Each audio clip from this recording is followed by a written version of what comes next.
এই রিসোর্টে আছি আমরা বকখালিতে। বাইরে সুন্দর বৃষ্টি পড়ছে, উপভোগ করছি।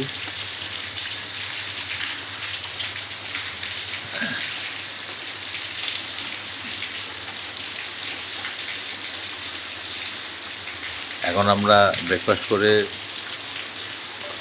সমুদ্রের পাড়ে যাব, তারপরে সাইট সিইংয়ে যাব। এই বৃষ্টিটা উপভোগ করার জন্যই এখানে আসা। খুব সুন্দর রিসোর্ট এটা, সরকারি গেস্ট হাউস।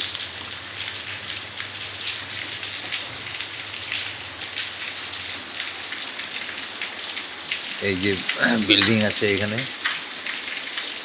সুন্দর